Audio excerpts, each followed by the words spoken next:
अजीम गुलकारा लता मंगेशकर का इंतकाल। 92 साल की उम्र मिली आखिरी सांस। कई दिन से अस्पताल में चल रहा था इलाज।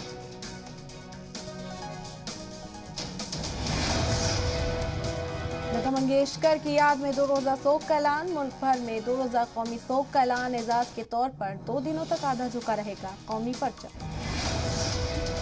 सदर जमहूरिया कोविंद ने भी अफसोस का इजहार किया। लता जी के इंतकाल के लिए खबर दिलसोज है। उनके नगमों के तवील सिलसिले में हिंदुस्तान की आवाज और खूबसूरती को पेश करते हुए नस्लों ने अपनी अंदरूनी जज्बात को जाहिर किया। उनकी सलाबियां गैर मुतबादिल और बेमिसाल रही।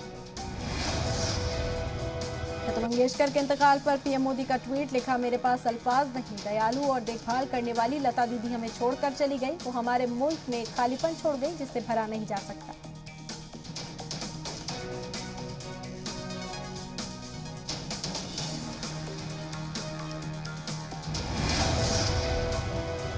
लता मंगेशकर के इंतकाल पर मरकजी वजीर नितिन गडकरी ने भी गहरे दुख का इजहार किया और ट्वीट कर लिखा, उनकी रूह को सुकून की दुआ। उनकी नेक रूह मेरे जज्बाती खराज अकीदत। उनका जाना मुल्क के लिए नाकाबिल तलाफी नुकसान वो सभी संगीन मुतलशियों के लिए मसले रहा। इंतकाल पर राहुल गांधी ने किया अफसोस का इजहार। कहा, लता जी के इंतकाल की अफसोसनाक खबर मिली वो कई नाज़रीन तक हिंदुस्तान की सबसे पसंदीदा आवाज़ बनी रही।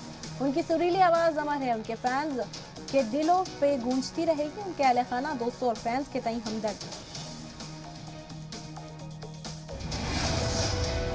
मरकजी वजीर मुख्तार अब्बास नकवी ने ख्वाजा के दरबार में पेश की पीएम मोदी की चादर। बड़ी तादाद में बीजेपी ओहदेदारान समेत दीगर लोग रहे मौजूद। ख्वाजा के दरबार में पेश किया गया वजीर आजम मोदी का पैगाम। जम्मू कश्मीर में सिक्योरिटी ने बड़ी कार्रवाई की। आलमी सरहद पर सांबा सेक्टर में सिक्योरिटी फोर्सेस ने 3 दरअंदाजों को मार गिराया। मारे गए दरअंदाजों के पास से 36 किलो ड्रग्स बरामद। कर्नाटका हिजाब तनाज़े के बीच रियासती हुकूमत का नया ऐलान। सभी तालीमी इदारों में यूनिफॉर्म का नियम हो नाफिज। मुल्क में कोरोना के 169 करोड़ से ज्यादा डोज लगी। मरकजी वजारत सेहत ने दी इत्तला।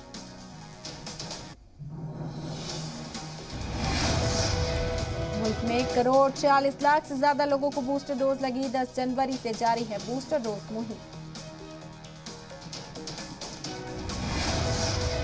केरल ने बैनुल अक़वामी मुसाफिरों के लिए नए ज़ाब्ते जारी किए। मुसाफिरों को कोविड स्वर्ण लक्षण निगरानी से गुजरना होगा। अलामत पाए जाने पर RT-PCR भी कराना होगा।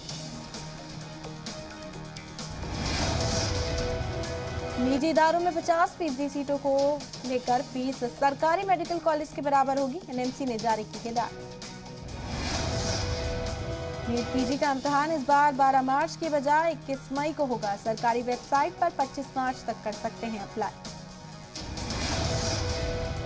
बोलीविया में भारी बारिश और लैंडस्लाइड, 60,000 से ज्यादा कुनबे मुतासिर।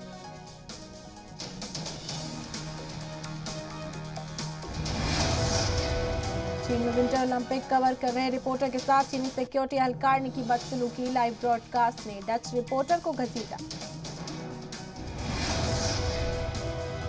पेरू के नाज़का लाइंस के पास टूरिस्ट प्लेन हुआ क्रैश। प्लेन में मौजूद सभी 7 लोगों की मौत।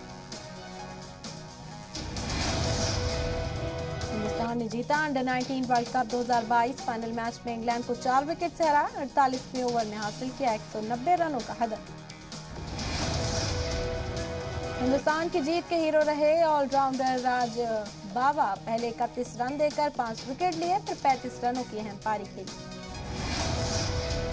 अंडर 19 वर्ल्ड कप में हिंदुस्तान ने 5वीं बार खिताब अपने नाम किया। कप्तान यश धुल ने कहा, यह हमारे लिए फख्र की बात।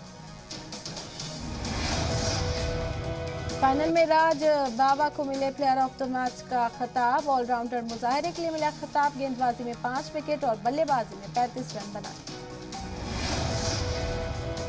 बल्लेबाजों की बात की जाए तो शेख रशीद ने 50 रन बनाए। वहीं निशांत सिंधु ने 50 रन बनाकर रहे नाबाद। अभिषेक बच्चन की फिल्म घूमर की शूटिंग शुरू की। अभिषेक ने सोशल मीडिया पर पोस्ट कर दी इत्तला। कार्तिक आर्यन की फिल्म भूल भुलैया 2 का OTT प्लेटफॉर्म ने खरीदा। 30 करोड़ में हुई डील। 25 मार्च को होगी रिलीज।